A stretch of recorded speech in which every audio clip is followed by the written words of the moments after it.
This is the interview with Pyramid Park. We just enjoyed a superb and sparkling appearance here on the podium of Art of Faith Festival. That's your first time that you're in Belgium or not? It's my third, I think. Your third time? Yeah, I've Whoa. played 3 times here. Traveled through a lot as well for tours, but third time here. Oh, that's great. Well, you weren't here on your own, so you were 3 people on the stage. That's your whole band, or you just said, no, that's a smaller band because it's in Belgium, of course? No, this is the band. Is it? There's other people on the team as well. Producer Ian, for example, who's very much a part of the Pyramid Park sound, and a couple of other friends as well who songwrite with me outside of the band. Okay. Well, let's start with the name Pyramid Park. Now, probably you've had that question before, so many times. Oh, yeah, I guess so. Maybe you can start with it and just explain it to us again. So Pyramid Park began as kind of my own project with my own name, and then it eventually changed. And your name is Pete McAllen. It's Pete. Yeah. Okay, Pete Pyramid. And then after getting some feedback from some people in the industry, they were like, your sound is too much like a band. It doesn't sound enough like a soloist. So we recommend that you change the name and create more of a kind of band feel. So that was the first thing. Then I searched for 3 days for a band name. Everywhere. All the ones I liked was taken. So I thought, right, let's think about this from a logo perspective. Let's think about it from, can I do really good merch? Maybe a shape, and eventually landed on the pyramid shape. And Park, well, I just had to land on something soon, so I chose Park. That's absolutely great. So you're with 3 people. How did you get to know each other, and how long do you know each other? Yeah, we've known each other through church. The drummer and I were in the same team in church, worship team. And then the drummer was friends with the bass player, and the bass player was friends with the guitarist. So we eventually got together, yeah. Okay. So you're always working with the team, you're always traveling together. And how many appearances do you do in a year? It really depends. Some years we've done 30 festivals. Some years we've done 30 festivals? Yeah. Wow. Some years we've do a lot of house gigs where it's a lot more stripped back. So it really depends on the year and what we get invited to and how much we want to tour, whether we want to record. This year's more of a recording year, so we're not traveling so much this year. Okay. And so what is the type of music that you bring? Can we just say it's contemporary gospel or more worship? It's a bit a mix, in fact. I would call it indie or indie pop music. Exactly. That's what we're always going And I use the term, to those who are Christians who may understand this, I feel like our music is a bridge between kingdom and culture.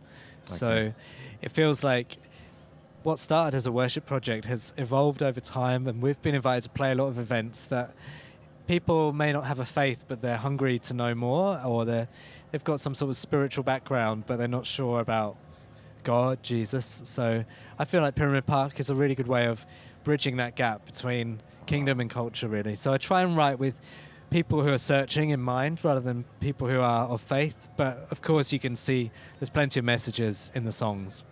Oh, that's great. So you have a message in your songs. Absolutely. This is also, I read about you, and one of the things that caught me is that you're helping people through your music, and you love it when you have close contact with the audience. So it means that no problem if people approach you later on. Oh, yeah. And so what do you talk about when you do that?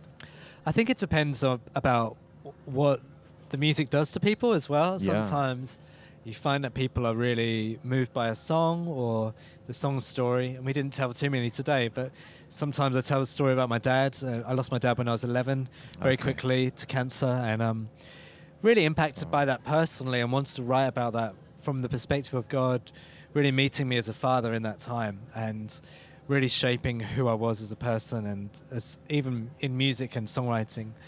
So for me, it's always about, it's great doing the stage stuff, but what's really special is actually those conversations one-on-one with people who maybe they've gone through loss, maybe they've got hurt, maybe there's a song that's just inspired them in some way.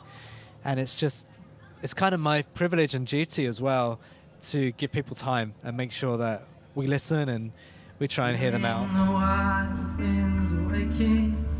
Waking, unsettled. It's probably what makes you popular as well, because people like to talk. It's about the people. That's always what we say. And so it comes back to you. So you've been a believer since your youth, you say. Yeah. And you know each other from working together in the church. So if you, well, you have experienced this dreadful loss of your father at a young age, and it inspired you to continue with this music. Now, are you doing this professionally, or is it just still that you say, no, I also do other things? Well, what do you do throughout the concerts? I have an idea, but... It's been a real mix. I've done it professionally for 4 years. Then COVID and Brexit happened, so that changed things a lot for me. And then I did a year of working full-time and doing this as a side project, and now I'm studying and doing this as well. So probably about 5 months of the year I have solid Pyramid Park focus, and 7 months studying, so real mix. Part-time. It also counts for the other guys, or? Yeah, some of them work professionally as audio engineers, or one runs a music venue. One of them's a graphic designer. So yeah, everyone's got a different role, but no one's full-time Pyramid Park. Well, okay. But anyway, it's a lot of work doing some work for the music industry, and certainly in the gospel industry. So you work at your own label? No, I'm completely self-funded. Oh, crowdfunding. Wow. Crowdfunding, yes, that was what I was going to. You did some crowdfunding on your music. Yeah, so, I mean, that's amazing. People have been so generous, and I think when you give people something back, I always feel with crowdfunding, if you just ask all the time, people may not want to give, but if you give them something better than what they're expecting, then people are generous. And I've been so fortunate to raise money for 3 albums now. So wow, 3 albums now. Yeah. And when was the latest one that you made? So I made an EP in 2021 called Anomaly. Yeah. And I'm working on one at the moment. So okay. Yeah, writing. So something Monday morning I'll be back in the writing room writing new songs. Great. Tell me something more about, you touched it already, indie music. So we might not all know what this is. We think about India, but it has nothing to do with it. Yeah. So what is British indie music? Because that's what you do. I think it came from the phrase independent, I think years ago. I could be wrong here, but I think it comes from that. And it's a kind of guitar-based, I think it was once called Britpop, which is like guitar-based kind of, not quite poppy songs, but not quite rocky songs, somewhere in the middle.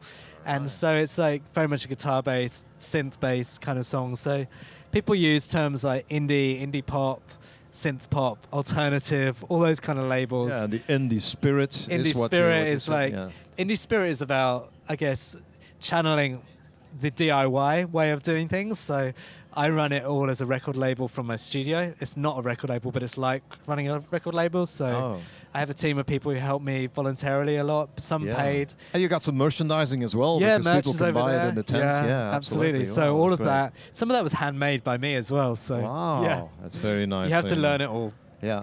Well, apart from having a label, an old label in a sense, so it's very special that you have this. Yeah, I looked at it. It's nice to have also the same dresses on the podium, but you do some writing and you do some filming as well. Yeah, a little bit, yeah. And so tell me about that, because of course that's interesting for us. Yeah, I mean, I wouldn't call myself a videographer, but I have friends who are very good. So I try and just think of really unusual creative ways of communicating the songs that are really low budget, which is challenging, but it's really fun. And I do a lot of vlogs where I record and film, kind of, whether it's something like this, where it's an interview or podcast style, or something that just talks about the journey of being an independent artist, through to things like lyric videos and, of course, official videos, which I get more talented people than myself involved in them as well. All right. So, since this is your 3rd time that you're in Belgium, do you got any special message for the Belgian people concerning your music? Some have never heard of you, some may have heard of you. Yeah, so, well, firstly, thanks for having me. Oh, yeah, you're welcome. Really appreciate it. You've been very generous, hospitable, and I just hope that these songs inspire you. Maybe you're a musician yourself and you want to encourage yourself to develop a craft. I would just encourage you to go for it. There's so many options these days to do it, and the most amazing thing is God gives us all gifts, and it's up to us to kind of take hold of those gifts and use them. I think that's a very nice closer. Thank you very much for having your time for us, because we know you must be tired after this beautiful session you had on the main stage. Thank you. I wish you a very good return, because you drove here. Yeah, drove today. Wow. Drive back tomorrow. And you drive back tomorrow. Yeah. Okay, have a safe trip back, and thank you you very much. Hopefully until next year. Yeah, hopefully. Okay. Thanks Goodbye. again. Ladies Bye. and gentlemen, this was Pyramid Park.